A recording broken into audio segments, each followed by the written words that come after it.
A Poética de Aristóteles, capítulo 13. A situação trágica por excelência, o herói trágico. Que situações os argumentistas devem procurar e quais devem evitar?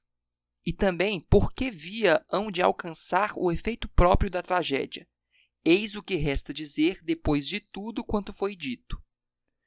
Como a composição das tragédias mais belas não é simples, mas complexa, e além disso deve imitar casos que suscitam o terror e a piedade, porque tal é o próprio fim desta imitação, evidentemente se segue que não devem ser representados nem homens muito bons que passem da boa para a má fortuna, caso que não suscita terror nem piedade, mas repugnância, nem homens muito maus que passam da má para a boa fortuna, pois não há coisa menos trágica, faltando-lhe todos os requisitos para tal efeito. Não é conforme aos sentimentos humanos, nem desperta terror ou piedade. O mito também não deve representar um malvado que se precipite da felicidade para a infelicidade.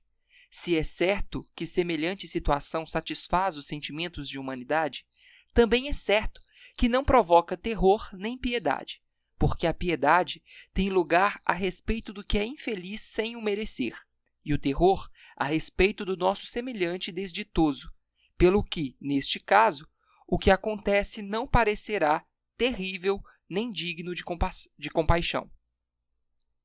Resta, portanto, a situação intermediária. É a do homem que não se distingue muito pela virtude e pela justiça. Se cai no infortúnio, tal acontece não porque seja vil e malvado, mas por força de algum erro, e esse homem há de ser algum daqueles que gozam de grande reputação e fortuna, como Édipo e Tiestes, e outros insignes representantes de famílias ilustres. É, pois, necessário que um mito bem estruturado seja antes simples do que duplo, como alguns pretendem, que nele não se passe da infelicidade para a felicidade, mas, pelo contrário, da dita para a desdita, e não por malvadez, mas por algum erro de uma personagem, a qual, como dissemos, antes propenda para melhor do que para pior, que assim deve ser, o passado o assinala.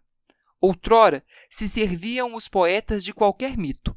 Agora, as melhores tragédias versam sobre poucas famílias, como sejam as de Alcmenon, Édipo, Orestes, Meleagro, Tiestes, Téléfo e quaisquer outros que obraram ou padeceram tremendas coisas. A mais bela tragédia, conforme as regras da arte, é, portanto, a que for composta do todo indicado. Por isso, erram os que censuram Eurípides, por assim proceder nas suas tragédias, as quais, a maior parte das vezes, terminam no infortúnio. Tal estrutura, já o dissemos, é a correta. A melhor prova é a seguinte. Na cena e nos concursos teatrais, as tragédias desse gênero mostram-se como as mais trágicas, quando bem representadas, e Eurípides, se bem que noutros pontos não respeite a economia da tragédia, revela-se-nos certamente como o mais trágico de todos os poetas. Cabe o segundo lugar, não obstante, alguns lhe atribuírem o primeiro, a tragédia de dupla intriga, como a Odisseia, que oferece opostas soluções para os bons e para os maus. Estas tragédias não parecem merecer o primeiro lugar senão por astenia do público, porque poetas complacentes as compuseram ao longo dele. Mas o prazer que resulta deste gênero de composições é muito mais próprio da comédia, porque nela os que são na lenda inimicíssimos, como Orestes e Egisto, se tornam por fim amigos, e nenhum deles é morto pelo outro.